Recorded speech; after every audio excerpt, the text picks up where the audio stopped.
Assalamualaikum warahmatullahi wabarakatuh. Nah, di video kali ini saya akan membahas tentang Pancasila sebagai sistem filsafat. Materinya bagus nih, kita bahas yuk.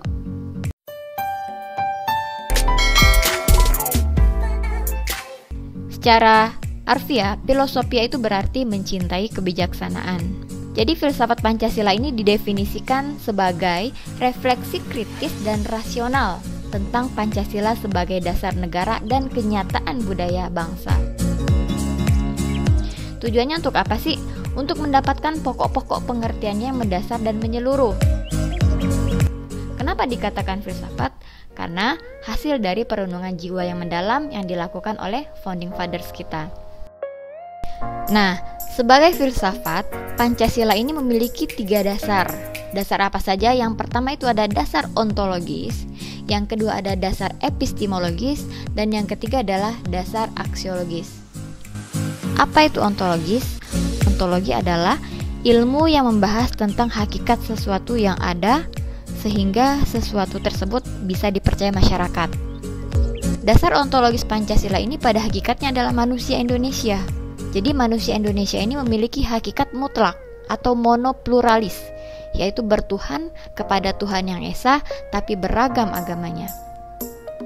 Jadi, ciri-ciri dasar dalam setiap sila Pancasila ini sudah sangat jelas, di mana mencerminkan sifat-sifat dasar manusia Indonesia yang bersifat Dwitunggal, raga dan jiwa, jasmani dan rohani, sebagai makhluk individu dan makhluk sosial, dan juga sebagai makhluk pribadi dan sebagai makhluk Tuhan. Selanjutnya yang kedua yaitu dasar epistemologi Pancasila. Epistemologi ini adalah cabang ilmu filsafat yang membahas tentang ilmu pengetahuan dari sesuatu yang ada. Nah, sementara untuk epistemologi Pancasila ini terkait dari sumber dasar pengetahuan Pancasila, yang mana keberadaan Pancasila ini dibangun sebagai penyederhanaan terhadap realita yang ada dalam masyarakat bangsa Indonesia. Realita yang ada dalam masyarakat bangsa Indonesia itu adalah lingkungan yang heterogen, kemudian multikultur, ada juga multi etnik. Kemudian dari situ digalilah nilai-nilai yang memiliki kemiripan dan kesamaan untuk memecahkan masalah masyarakat bangsa Indonesia.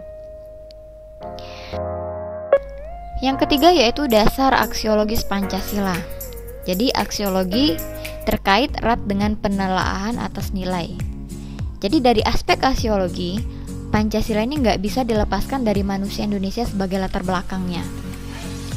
Kenapa dikatakan seperti itu? Karena Pancasila ini bukan nilai yang ada dengan sendirinya. Given value itu bukan. Jadi Pancasila adalah created value yang memang diciptakan oleh manusia Indonesia. Pada Pancasila itu mengandung nilai baik intrinsik dan juga ekstrinsik. Pancasila adalah hasil perpaduan antara nilai asli milik bangsa Indonesia nih dan nilai yang diambil dari budaya luar Indonesia.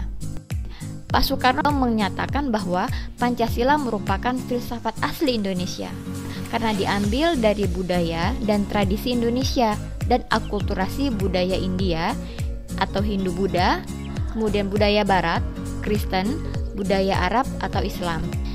Jadi, kekhasan nilai yang melekat pada Pancasila ini sebagai nilai intrinsik ini terletak pada diakuinya nilai-nilai ketuhanan, kemanusiaan, persatuan, kerakyatan, dan keadilan sosial ini sebagai satu kesatuan. Yang mana kekhasan ini membedakan Indonesia dengan negara yang lain. Jadi, dalam susunan hierarkis dan piramidal, sila ketuhanan yang Maha Esa menjadi basis kemanusiaan, menjadi basis persatuan Indonesia, basis kerakyatan dan juga basis keadilan sosial. Sebaliknya, ketuhanan yang Maha Esa adalah ketuhanan yang berkemanusiaan, membangun, memelihara, dan mengembangkan persatuan Indonesia, yang juga berkerakyatan dan juga berkeadilan sosial. Demikian selanjutnya, sehingga apa? Sehingga tiap-tiap sila di dalamnya mengandung sila-sila lainnya.